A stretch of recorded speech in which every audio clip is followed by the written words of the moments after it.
Hey everybody, thank y'all so much. I wanted to take a moment to just say that thank you.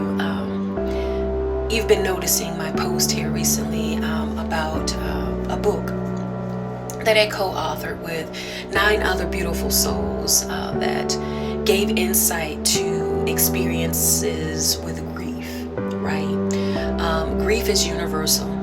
Grief is an overwhelming sadness as a result of a loss, whether it's a loss of life, a loss of a home, a job, a relationship, a marriage, or self-identity,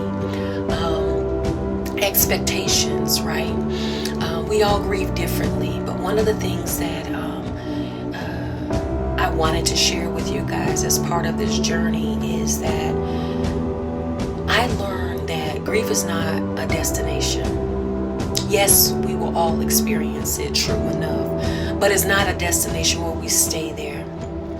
Grief is an experience, and we learn more about ourselves in that grief process. And I don't know about you, but there were times during my grief experience that I didn't know how to manage life. I didn't know how to put one foot in front of the other. Although, life kept happening around me, I didn't know how to engage in that life. And it wasn't until I got grief counseling that I was able to put one foot in front of the other, emotionally, to help myself understand the thoughts and the lack of motivation and where that was all coming from. And I realized that, more people, need to know that it's okay to get some support, right? I lost my child, I lost my mom, I lost both of my grandmothers. So loss I am familiar with, right? Lost my marriage, lost my home.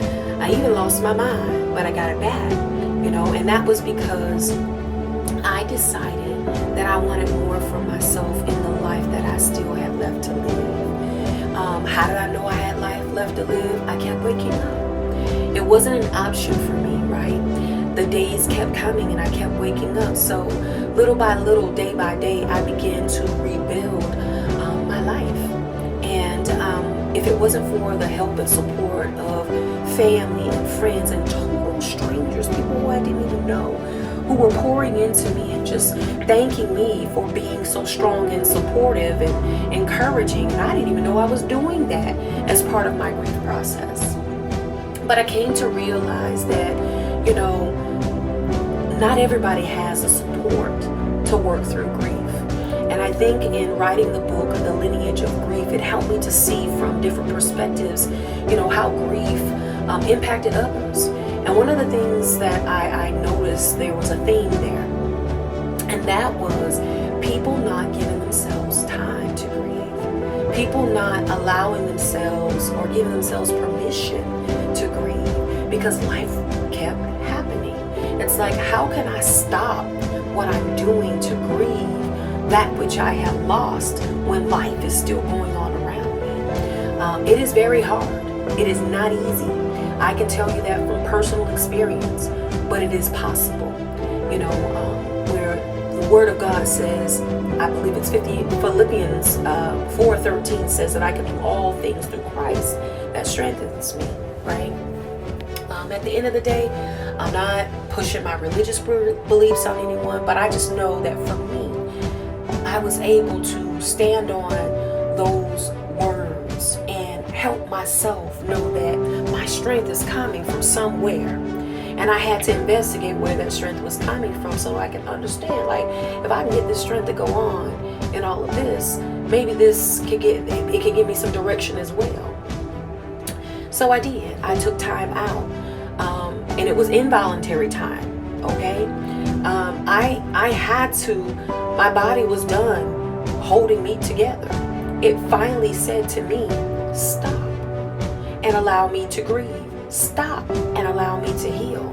Because my conscious awareness would not allow me to do that. So my body decided to do it for me. And I guess I shared all that to say, give yourself permission to heal. Take a break.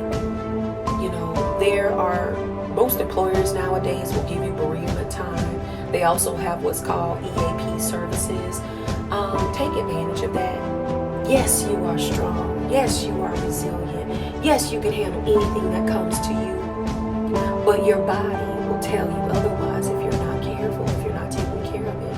And I wasn't taking care of my body like I should, so it decided to tell me to sit down somewhere. Don't let that be you. Take this as a sign. If you're coming across this video and you listen to my message, I know I rambled a little bit at the beginning, but my intentions are to make you aware of what's happening in your life. And I don't think this was a coincidence that you came across this video. This was for you. Yeah, pretty certain. So, if you would like to hear more about my Permission to Heal movement, you want to get more involved, more information about grief counseling, why don't you follow me? Check out some more of my postings, and I'll give you some direction on what you need to do in your local areas. There is a national hotline if you need some support. I'll link that down below. But you're not alone. This video found you, and you needed it. You needed to hear that message today. Well, I hope you are well. I hope this message will encourage you to take a step out on faith and get the support that you need. Thank you guys so much for listening.